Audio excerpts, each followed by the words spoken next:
A very pleasant good afternoon and welcome to the afternoon rush here on APNU AFC TV. We're very happy to have you here this afternoon. My name is Randolph Critchlow. I want to thank those persons who are joining us all over the world. We know we have you supporters all over the world who tune in every single afternoon. Those persons who are now getting accustomed to our 5:30 start. We are starting a little later now because we want to give those persons an opportunity to get home, sit down in front of their computers and their smart devices and look at the show. We know you have that period where you leave work and get home. So giving an opportunity to do that. So we're starting now. Get accustomed to the 5:30 start. Again, thank you to those persons who are joining us internationally, in the region, and right here in Guyana, who've been a part of this from the beginning.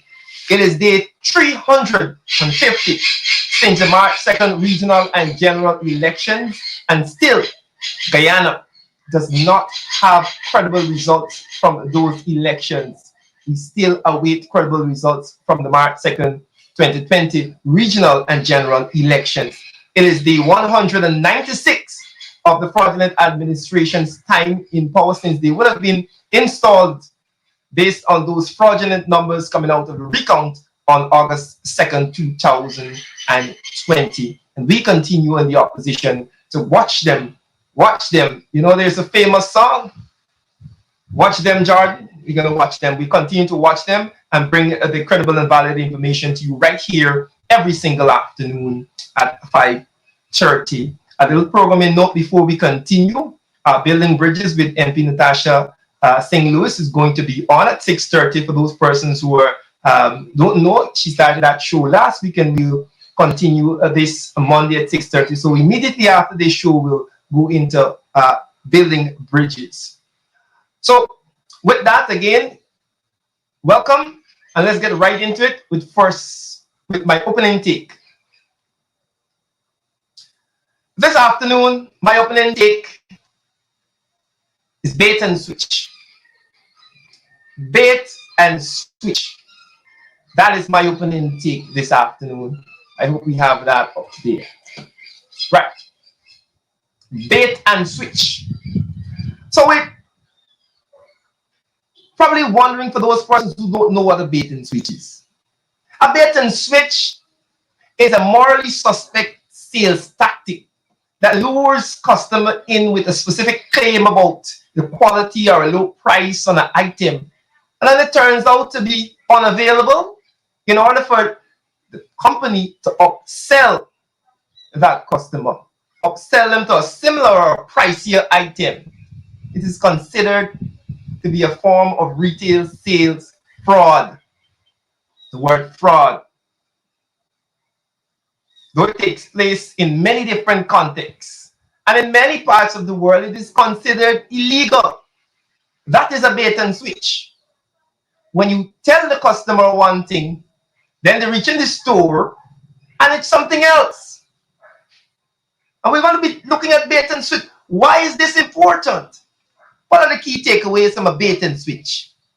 The bait and switch occurs when a prospective buyer is enticed by an advertised deal that seems very attractive.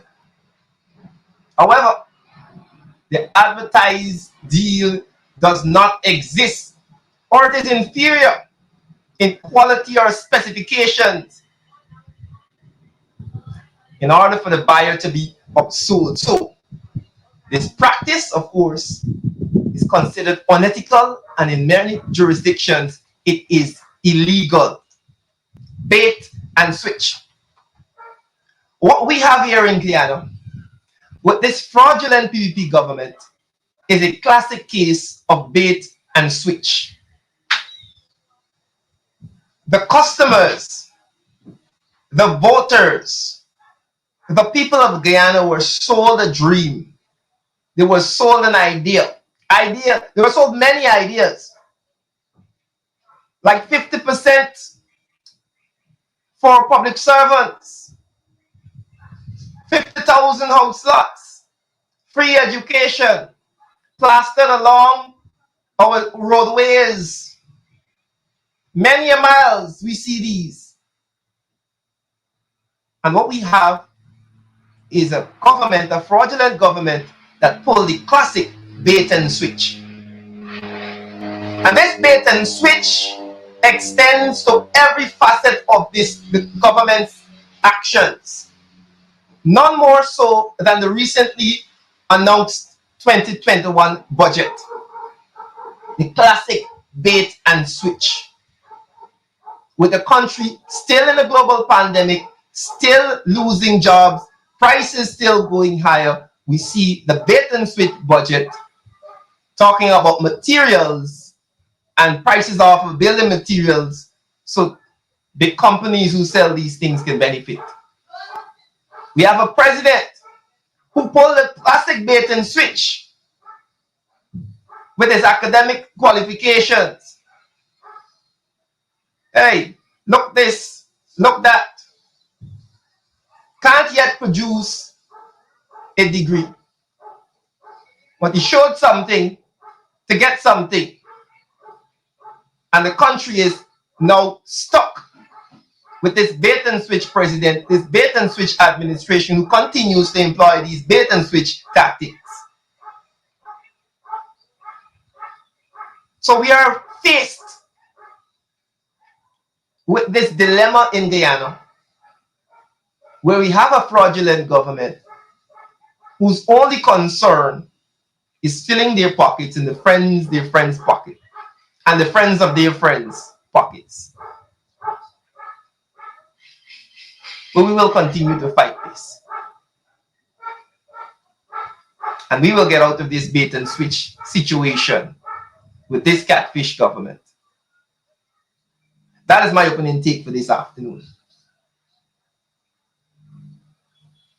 Right, folks, we have with us this afternoon, as so many things have been happening in the news. Of course, the budget, we had the president coming to the National Assembly, the fraudulent president, to deliver a lovely speech about all of these fanciful things that he has envisioned for the country. And at the same time, we had parliamentarians locked out and locked in. We're going to explain that, and we're going to get into that. A number of other things happening in the news, but to help me unpack all of these things, we are going to invite political scientist and PNCR executive, Mr. Aubrey Norton, to the show. Mr. Norton, good afternoon.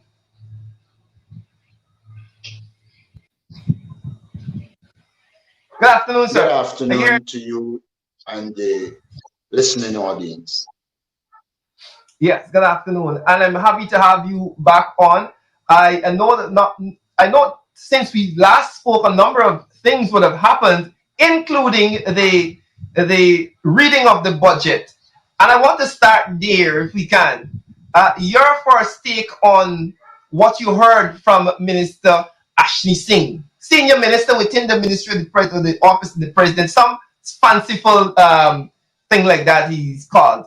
Your take on the budget presentation?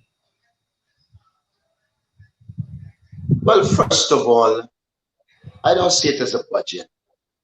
I see it as a speech with political platitudes, pronouncements, a lot of which no relationship to reality. I believe a budget would have given you clear expenditure, you would have had clear income, and you would have had the kind of internal coherence to achieve the objectives set out in the budget. When you look at the speech one thing, the figures are saying another thing.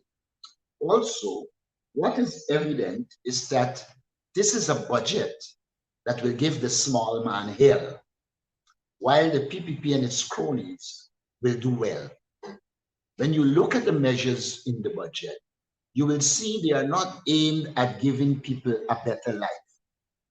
They are aimed at doing a number of things that will satisfy the cronies in the PPP elite, and some of the people that call themselves the private sector. But there is no genuine private sector development manifest in the budget. What I believe the budget has done is to create a number of slush funds that creates a pathway for PPP corruption. Now, let's look at COVID.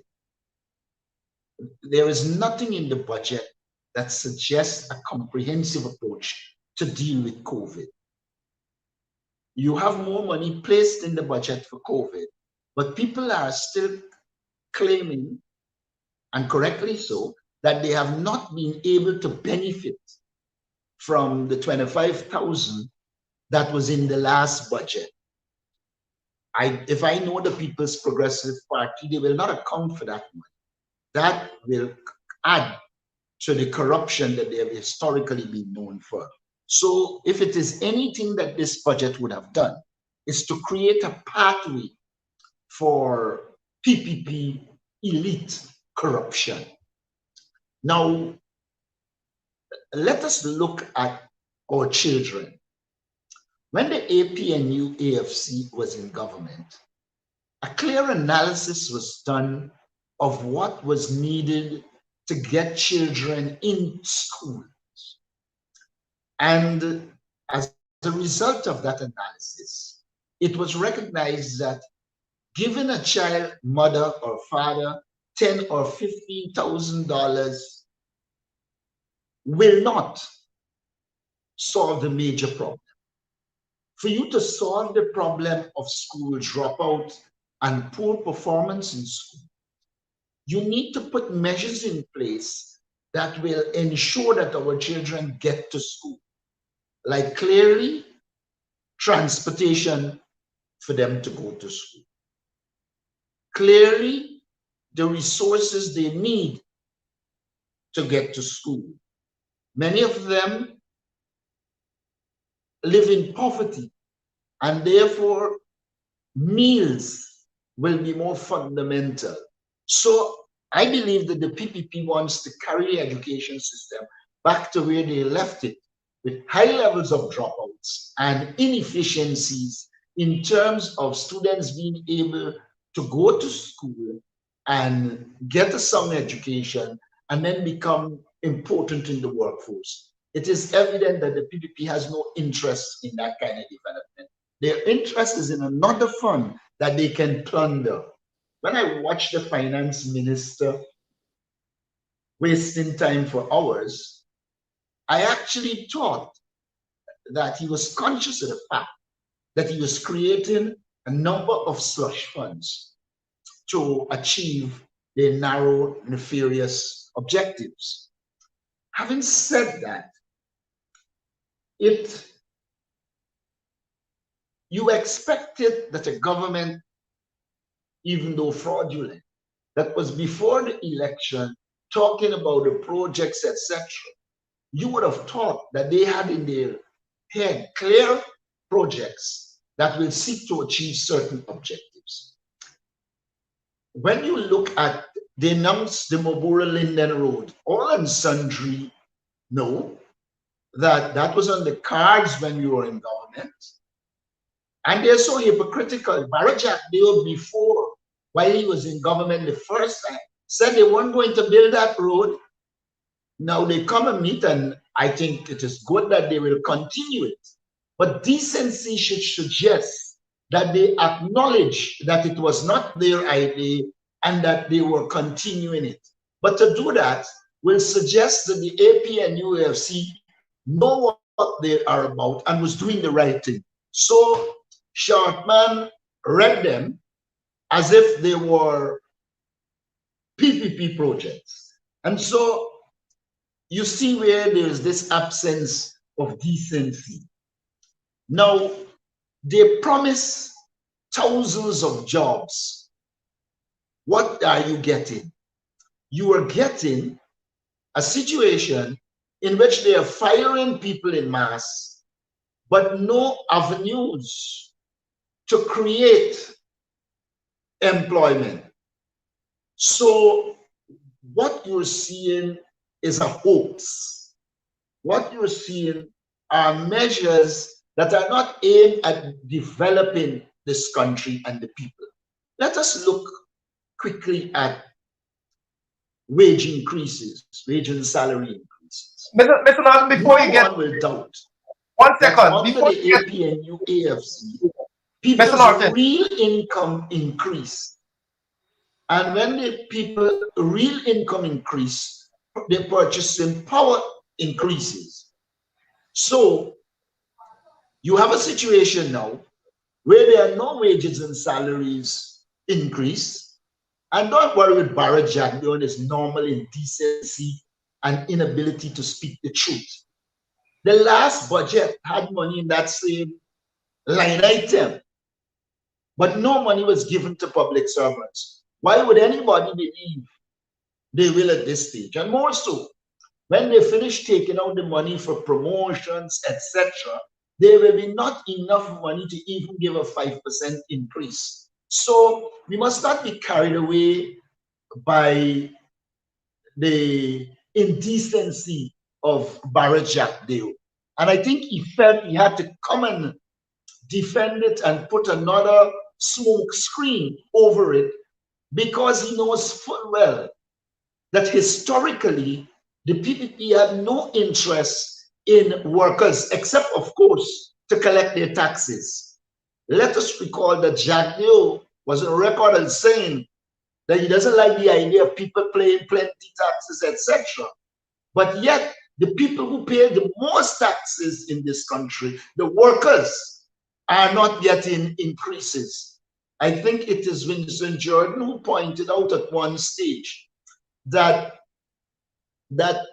Linden with a high unemployment costs, paying a lot of income tax, while regions that have more businesses, etc., are paying less. In other words, you see measures that are punitive to the working class. yeah, But some sections of the private sector, and mind you, not the private sector, because I looked in the budget to see what are the incentives given to manufacturing, which improved under us. But under the People's Progressive Party, it never really took off.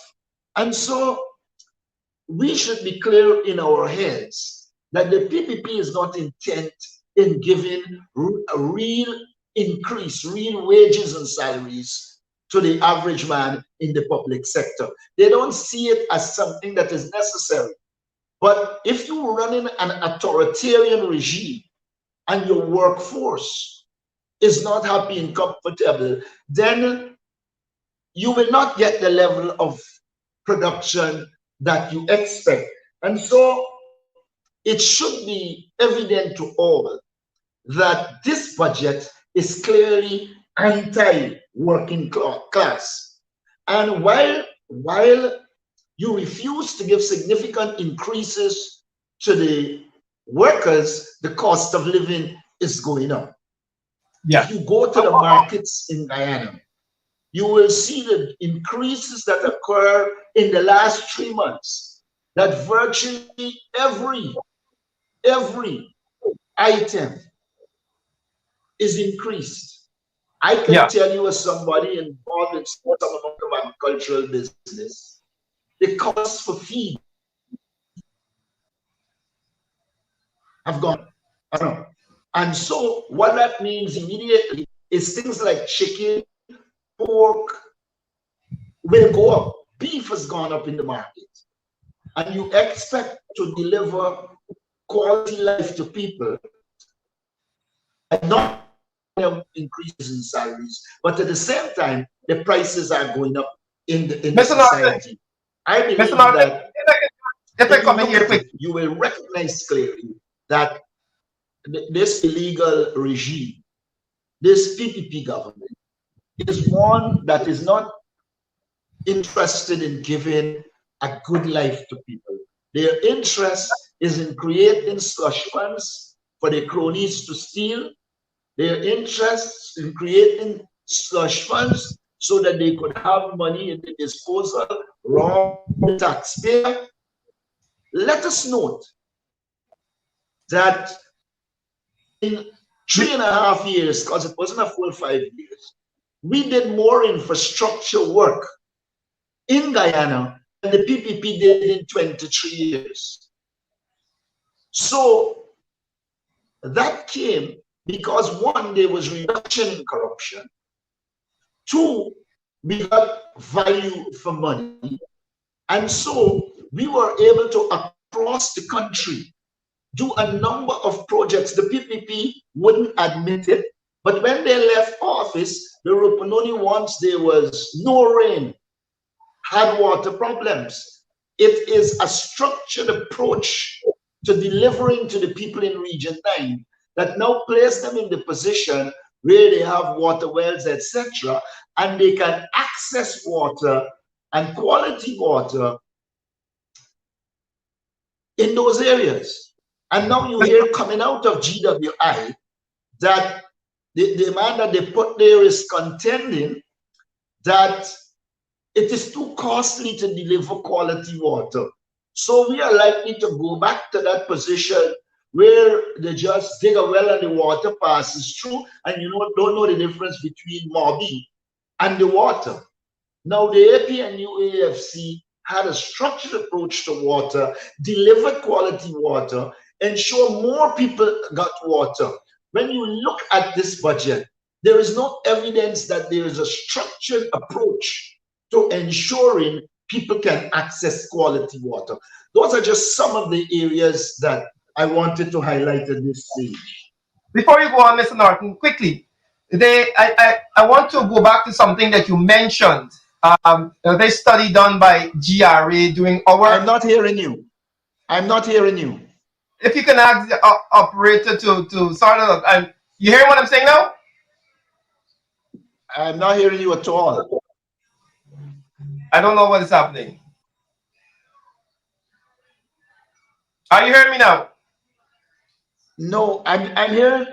I heard you say you hear me now, but Okay. you're not coming over clear, loud enough for me to hear you. So if the operator can get you an earpiece or something, operator can ask you to take off Mr. Norton until we sort that out, so we can go ahead. We'll be back with Mr. Norton when he sort out that audio problem, because I really want to ask him about something that he mentioned. This idea of persons, the working class people, paying more in taxes than those persons who own businesses. That study done by GRA during the APNU AFC tenure revealed that, for example, region number 10, on aggregate, the persons there paid more taxes than the people in region number, like the region actually, sorry, paid more taxes than, for example, region number 6.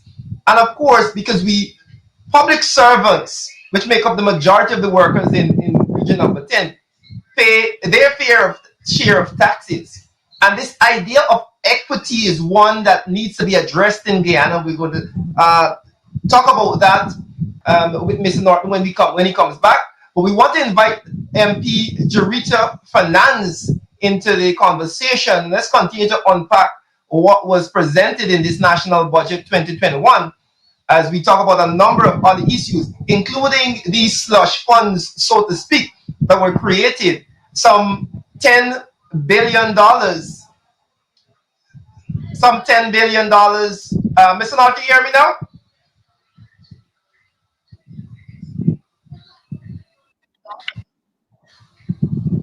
Are you hearing me now, Mr. Norton?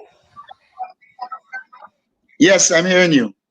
Okay, so when you were off, I was introducing to the audience this idea about the same research or the study done by GRA that you alluded to, where it found that, for example, region 10 was paying more taxes than region number 6, owing because, of course, those public servants who make up the majority of those workers pay their fair share, and the business community, so to speak, get away with murder when it comes to taxation. And that speaks to this idea of equity. And the PPP, if we investigate the budget and we see just a simple thing, we just pick out this idea of reducing taxes on building materials that will aid those businesses that sell cement and all these things. Your thoughts on this approach to equity that we have when we consider the PPP's approach to this budget and the economy. Now, the first thing before we get to equity, the People's Progressive Party operates on a false assumption. The false assumption is that when you remove these taxes, the assumption is made that the goods will get to the consumer at a lower price.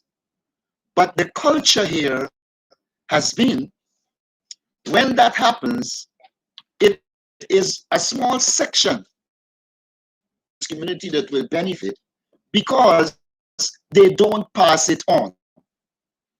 I can bet you without fear of successful contradiction that the price of cement will not go down because of how they operate. Now, we believe that there are members of the business community who are good intention and willing to contribute to the development of the society.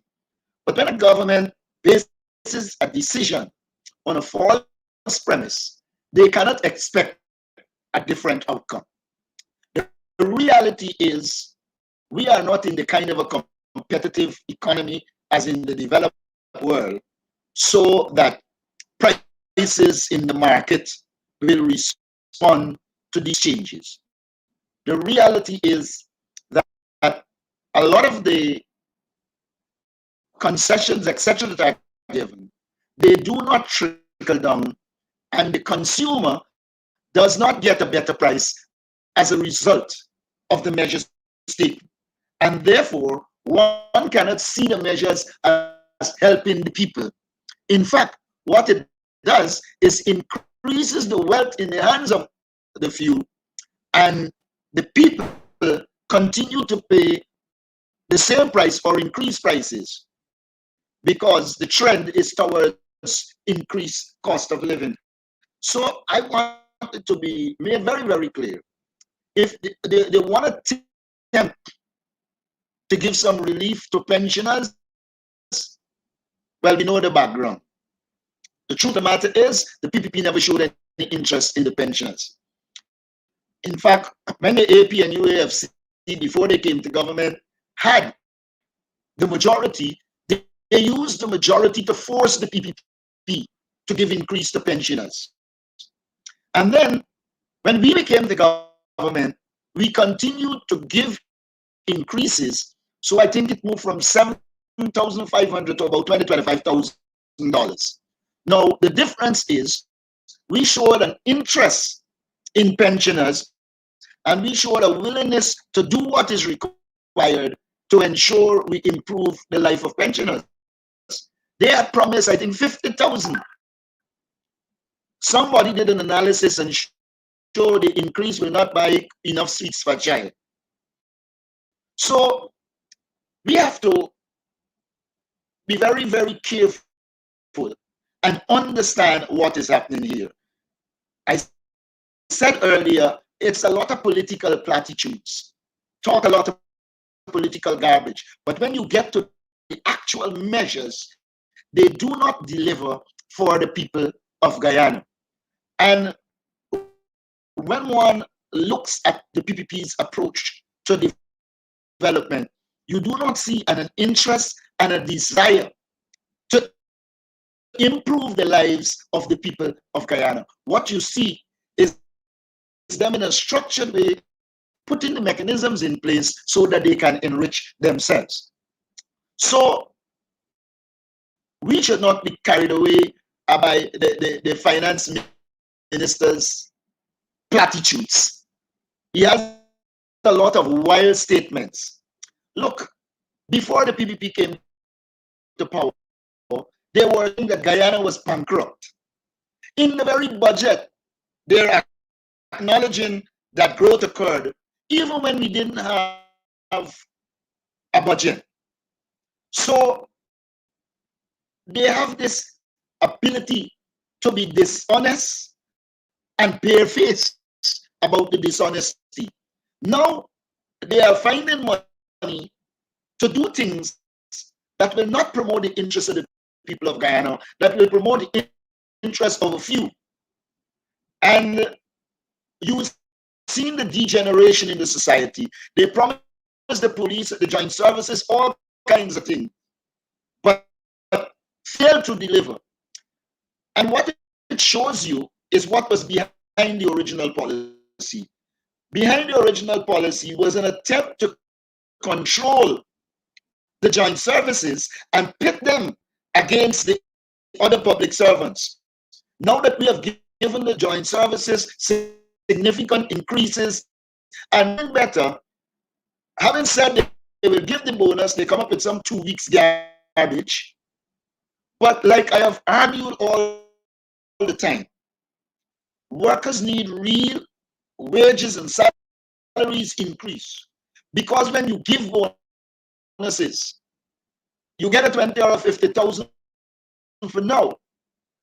But since there is no significant increase on people's salaries, by the time they retire, they have to live in poverty, because increases, bonuses don't accumulate to your salary, so that the percentage of it for you to be given at retirement increases.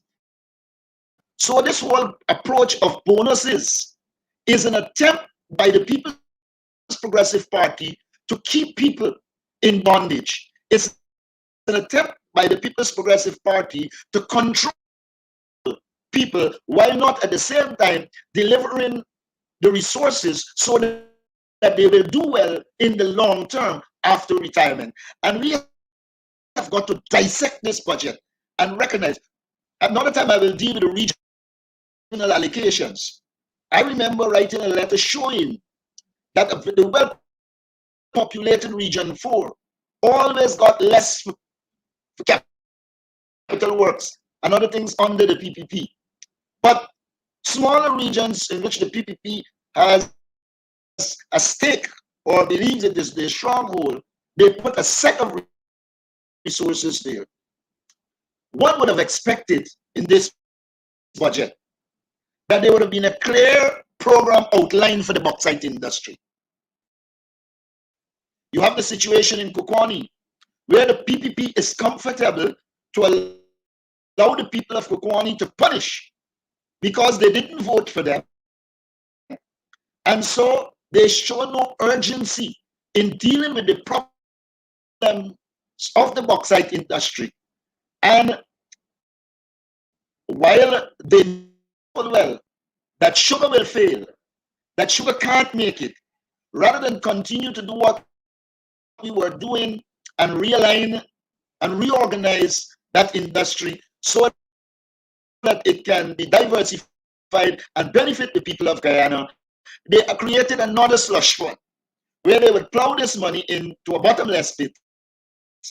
The cronies will benefit, and the very sugar workers will go back to the position where the industry isn't sustainable, and so there will be problems.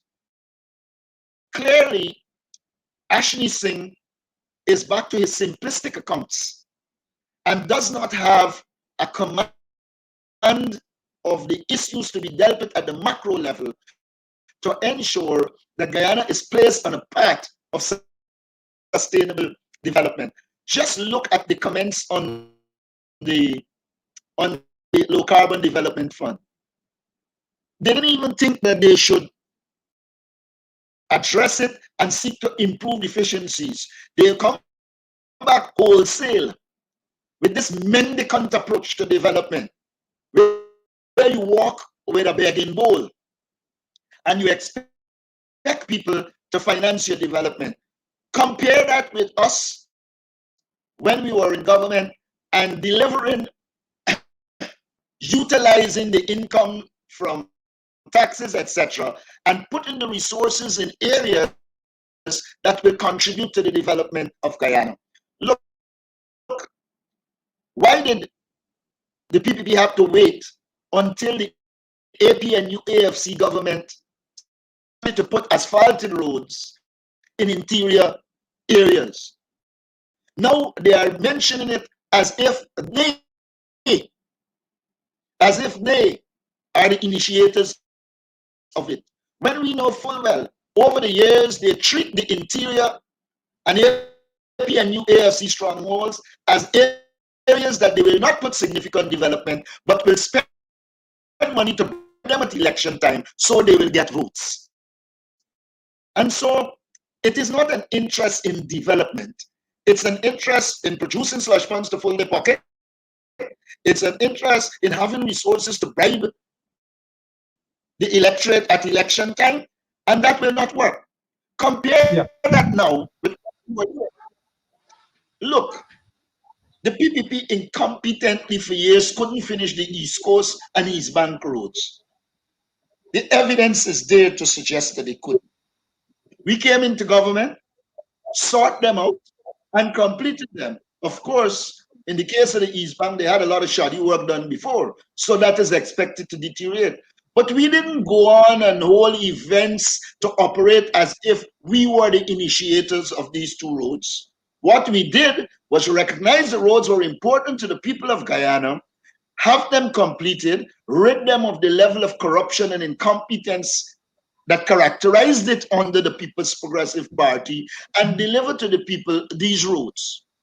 Now, the PPP doesn't have a modicum of decency. And so they are now, imagine they are talking that they liberalize telecommunication. Anybody who was following it will know that considerable work was done by Minister Hughes and company. And by the time the PPP came to power fraudulently, all the hurdles were cleared for the liberalization of the telecommunication sector. But yet, they go on as if they did some work. They had years, 20-something years to liberalize that sector. In under 5 years, we placed everything in place to liberalize the sector. And we didn't do it arbitrarily. We did it in consultation with the stakeholders. And that is one of the significant things we must note.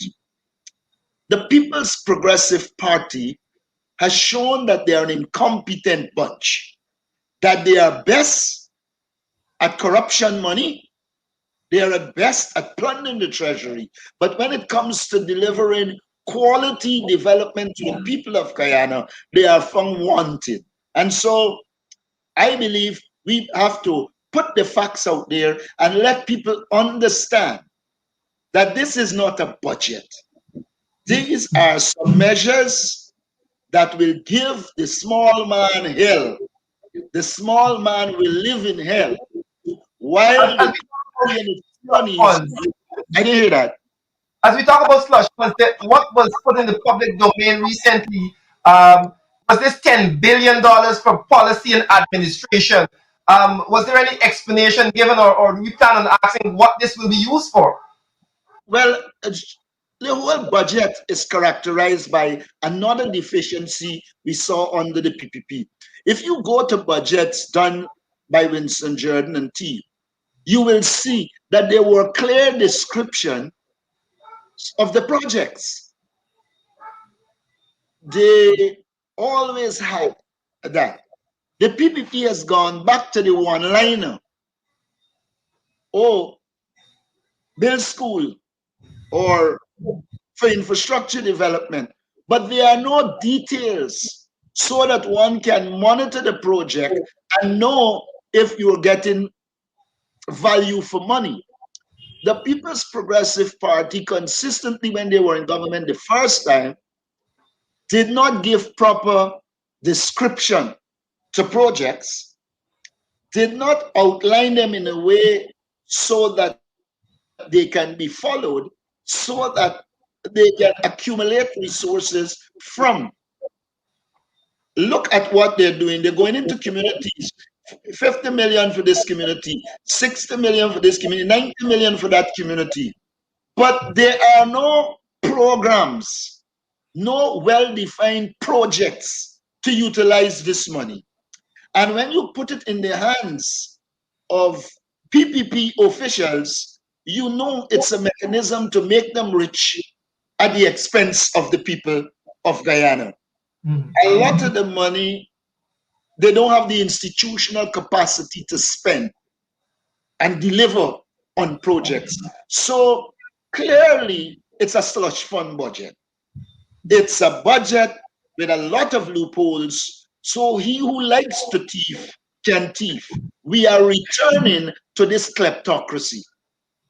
Yeah. The PPP is clearly a kleptocratic government. They are focused on stealing money.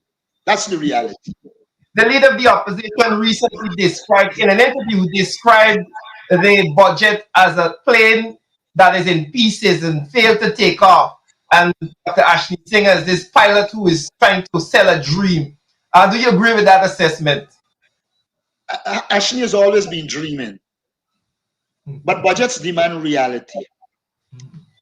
For me, a budget must have clear policy outlines that will suggest, one, the development of the human resource, two, a structured development to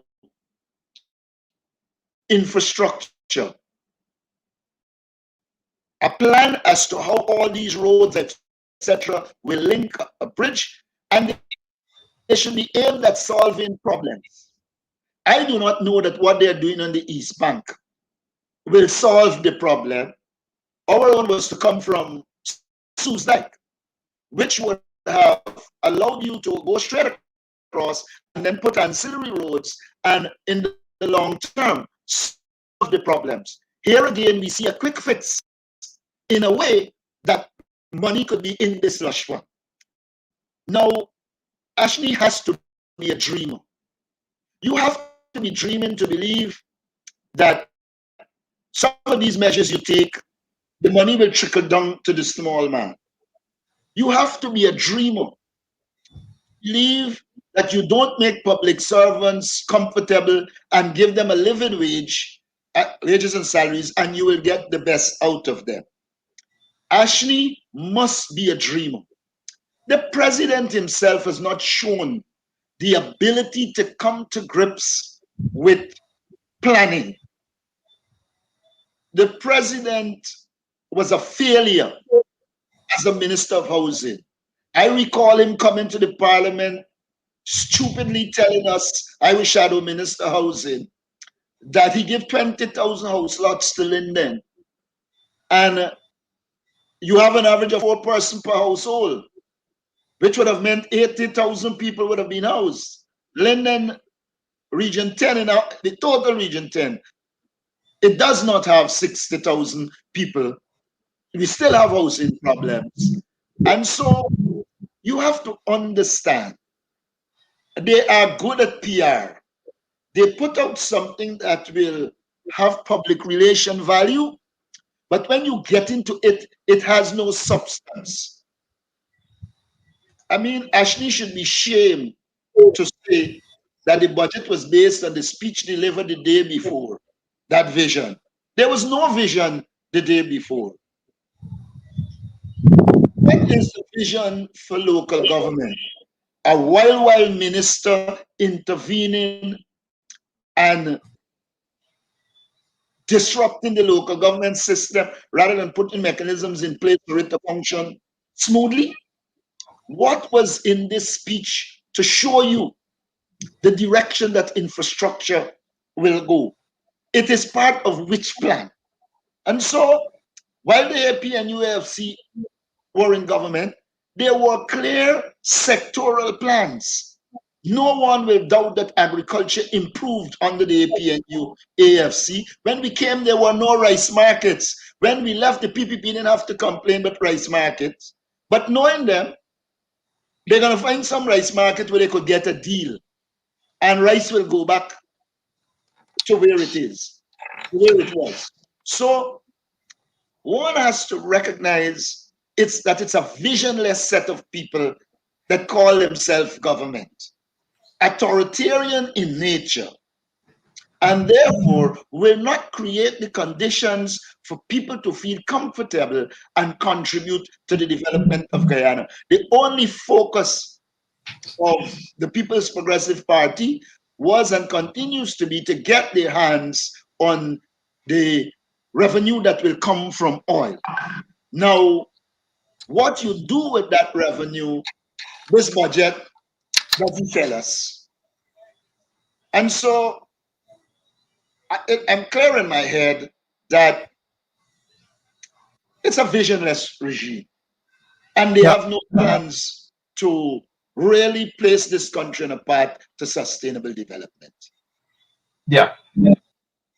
So, Mr. Norton, as we run down on program time, we have about 8 minutes to go on the show. I want us to go to the segment we call One More Thing. And it would be remiss of me to have you here this afternoon because I didn't get your comments on what happened when the president visited the National Assembly and those parliamentarians were locked out. Your thoughts on that in this segment we call One More Thing? Well, first of all, I think they were confused as to what will happen on the day. They expected that we will go to Parliament and behave the way they behaved when David Granger addressed the Parliament. While we consider Irfan Ali to be illegal, illegitimate, we believe that Parliament should be treated with certain respect. And while they were disposed, led by Barrett Jack Dale, who has no sense of decency, to go on and drown out David Granger, the truth is they had to drown it out because they didn't want people to hear a message that was structured and comprehensive. Now they expected us to reciprocate. So even before Parliament, the Guyana Police Force was mobilized. And you would have believed that somebody murdered in the area and the police coming in full force to deal with it. But simply, it was a situation in which the APNU AFC wanted to make their concerns known. Now, there are two elements here. There were things that had to be discussed in the National Assembly. And so, some of our members of parliament were in the National Assembly. But at the same time, we know we had to make it known to the world what the PPP was doing. And so some of the members of parliament were on the outside. Up comes the president with a vehicle of machine guns pointing out the windows. I don't know if anybody would want to do him anything. Basically, he gives all the help to the APNU AFC. His incompetence, the fact that he's a puppet, the fact that he cannot articulate proper positions, he helps the APNU AFC. So I don't know why he would want to come and touch down with all these guns when the Sindicato at the border giving our people hell. He can deploy them there. Now, having been caught off guard, and they saw some people outside, some people inside, they didn't know what to expect. And so when people walked out, when the fraudulent president arrived, and at the same time, APNU AFC parliamentarians who were outside were about to come in, they decided they will close the gate. So those that were outside were locked out there, and those who were on the inside were locked in. Now, what in essence happened is that APNU AFC members of parliament had their privilege eroded, if not completely destroyed, because there should be no use of the Guyana police force to block the people of Guyana from being represented in the National Assembly. And that constituted it. It also constitutes the first time in the history of this country that MPs were locked out. Parliament's supposed to be an open place where even the citizens could go. But because of the authoritarian and dictatorial nature of this regime, they are fastly creating a police state. And when you look at the policemen that they are putting back in place, a lot of them are of questionable character.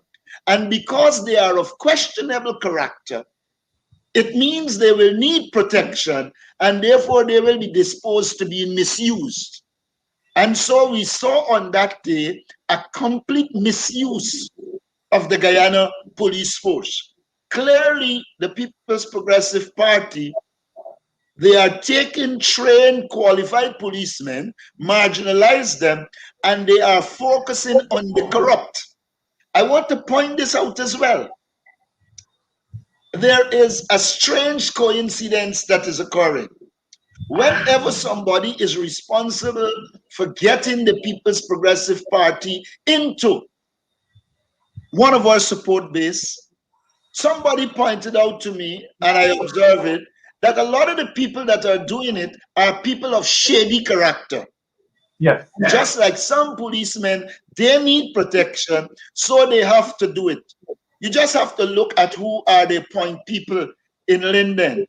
One of them, as far as I am aware, is a fugitive from justice in the USA at one stage.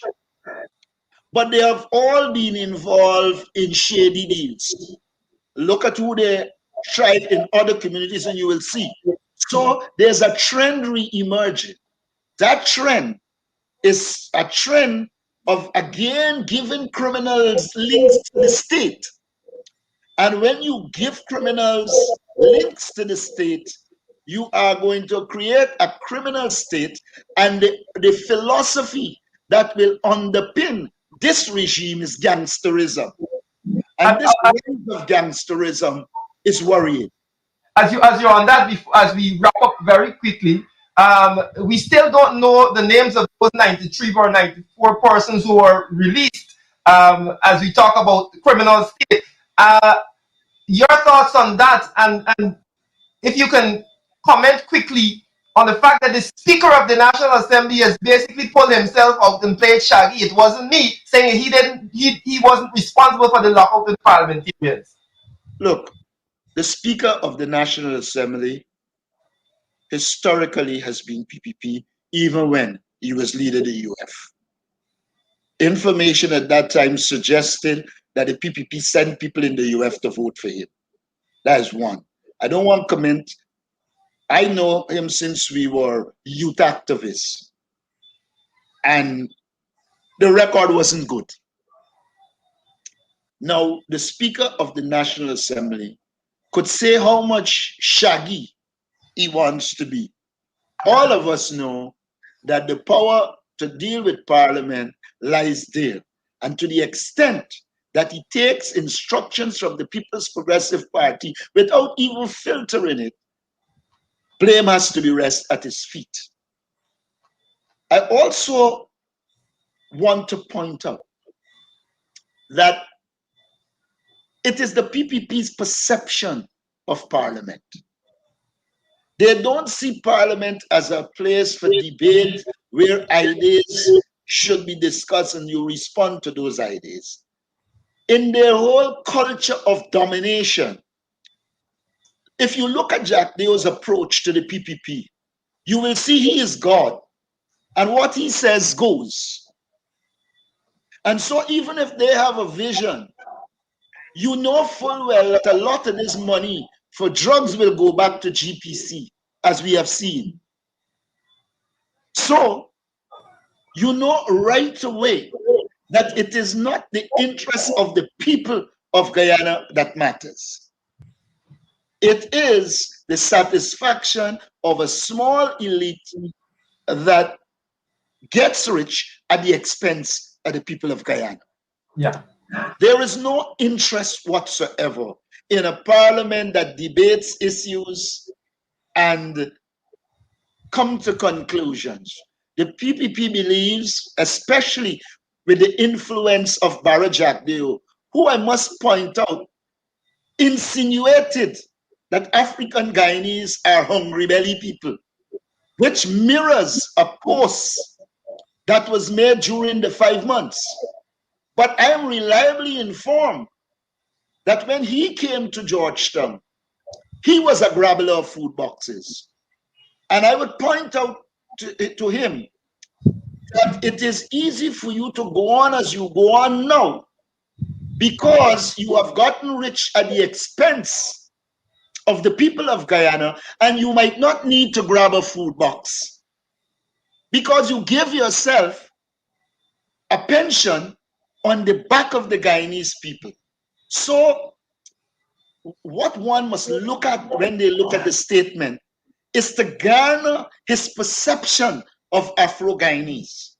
And the Afro-Guyanese that are among them are already complaining because of the way they are treated. And Barra Jack Deo, I don't know what, there are no superlatives in the negative to describe him. He is just outside of the realm of description that is normal, even at the superlative level. Yeah. And so we need to shift our focus away from him. Yeah. We know what he is. We know what is his intentions. We have to pursue our objectives, expose what he is doing, because Ashley could say what he wants. When Barrett goes and says, one money here, one money there, they will go there. There is no surprise that they want to return to Malia Falls. Look at the money that was wasted and went into the hands of PPP cronies so that we flip a multi-lal, you know? So we must understand the nature of the regime you're dealing with. You're dealing with a regime that has no interest in democracy. You're dealing with a regime that has no interest in the development of people.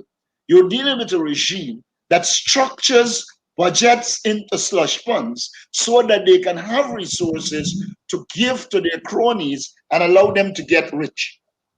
You're dealing with a regime that is comfortable with lawlessness and gangsters being key in the machinery.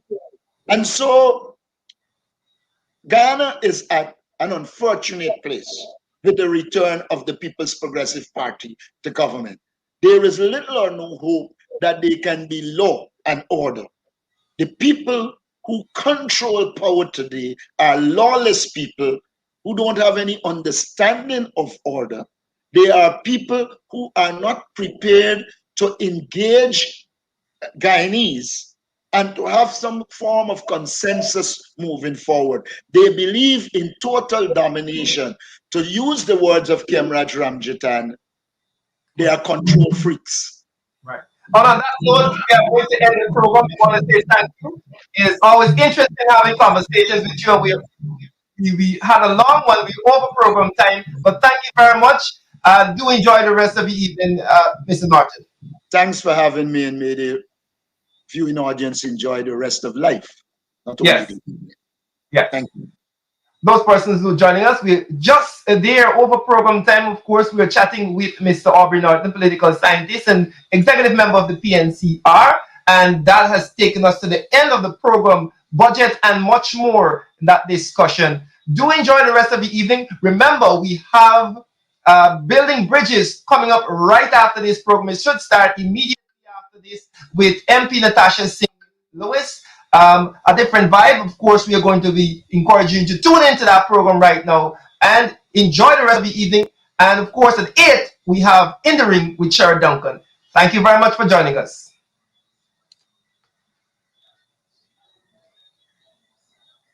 Enjoy the rest of the evening, Mr. Martin.